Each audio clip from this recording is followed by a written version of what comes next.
you doing? My name's Trey Nelms, Three's Truck Nashville Fire. Today we're going to go over an extrication technique called a total side removal. This is a great access getter for you as a rescuer. It will save you time, plus it will give you plenty of room to get the patient and your rescuers in position for board and collaring, removal, and a rapid extrication. Please know that we're going to focus today on the technique. We've already got all the basics in place. The vehicle has been stabilized with cribbing. We've got hard and soft protection in place for the patient. We've removed the windows and made access point for our first responder to go inside and begin treatment of our patient. All the tempered glass has been removed, but the windshield can still be left in place for this technique. During the initial access and stabilization phase of the crash, we tried to make entry to this door by normal means, but it's not possible. This door is jammed. So we're going to have to use power tools to make a way into this vehicle. We're going to start by making a purchase point. We'll show you how to do that with the spreaders. I like to use this technique. We call it a vertical crush. It's going to push and crush the door downward, which is going to open this portion of the door up here to give us a purchase point and access to the nadir pen.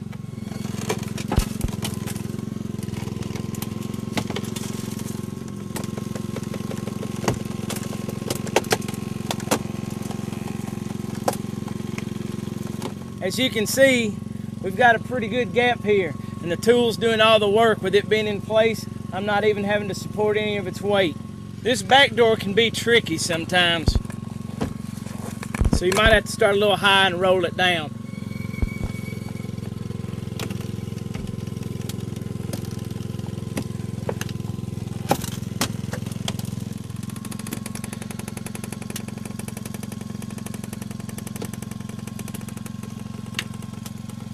Here it comes.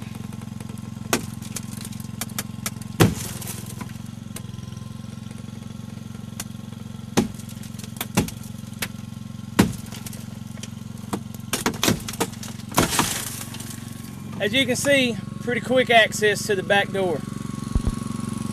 This technique works really good if you got two people, one to operate the spreaders and one to operate the cutters. It makes it run a lot quicker.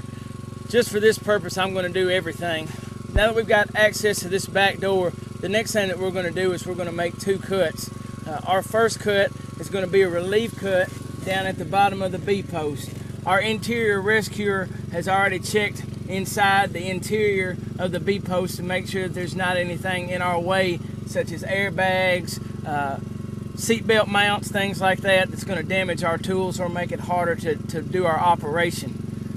We're going to make our cut there. Then from there, we're going to go and make our second cut here at the top of the B-post. We're going to come in, we're going to open all this up, see if we can clear our work area out.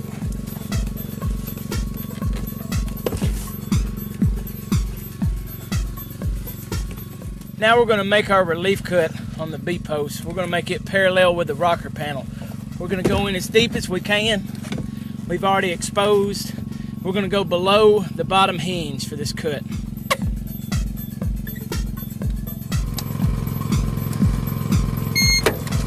The reason that we cut down low first as opposed to starting up high is so all the weight would settle down if we would have cut up here first. So now it's kind of still up where it should be. Once again, we already exposed. We're going to make our cut.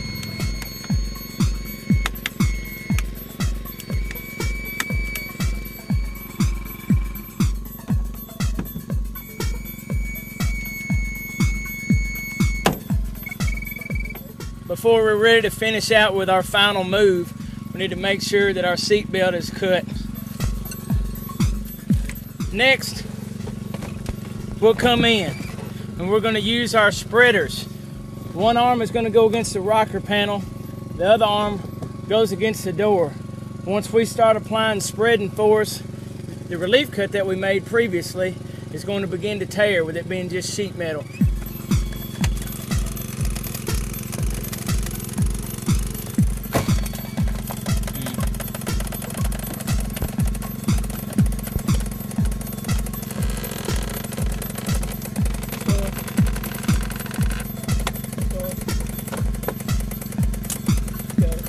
caddy's tough. Okay.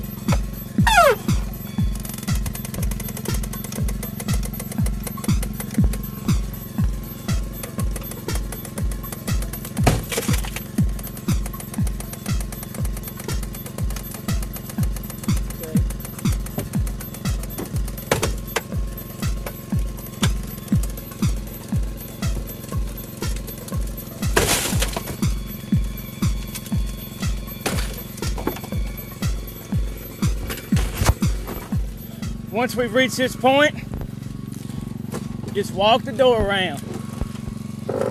Now you've got access for the patient removal, a crew member on both sides for safety, and the total sidewall is gone.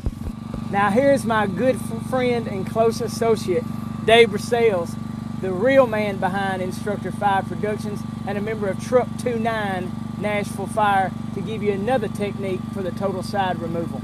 In a couple classes we've held where I've had to demonstrate this, me and another firefighter have kind of experimented a little bit and found a technique similar to maybe you've seen before on a front dash roll, used effectively here on this B column. Just like on the A column, if you're going to roll the dash, make 2 relief cuts here, a couple inches apart, creates that void to that. Then you can put the tips of that spreader in there and go straight up off your floor panel. You don't have as much slide and breakaway of the spreader. So I'm going to demonstrate that right now. Thing here is be patient. Make sure your cutters go all the way through. Give them time to do their job.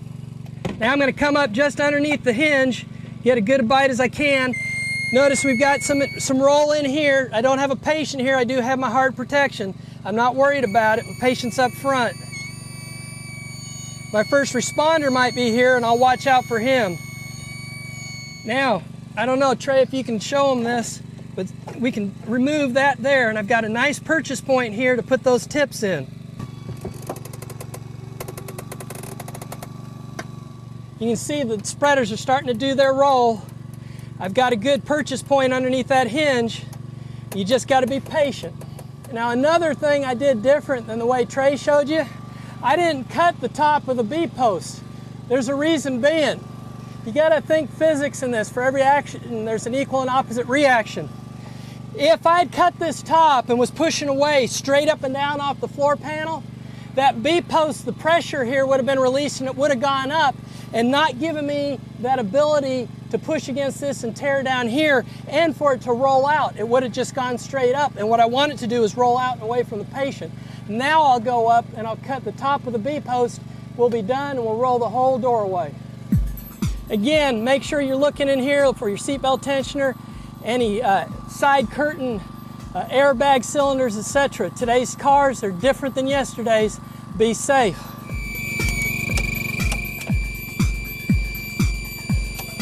And I'm using the position of my tool on the car to let the tool carry the weight and not me. All right, we're through over here. Get my tool, looky there. It just wanted to fold right out without even doing anything. We're done. Now Trey mentioned something that's real important, and that's teamwork. For today's illustrations, one person was showing all the techniques. What works great is what I call the leapfrog effect. You got 2 members, you get your plan of action, you leapfrog each other. One person starts the purchase point, the other person's ready with the cutters. Cutting's done, spreaders go back into work, person's holding the door, he's looking for the big picture, making sure the other person's safe while they're at the tool. It's a matter of keeping both of you safe, being efficient, getting in, getting the job done, and having plenty of room to work. Hope it does something for you, and like we've said, train like your life depends on it, because it does.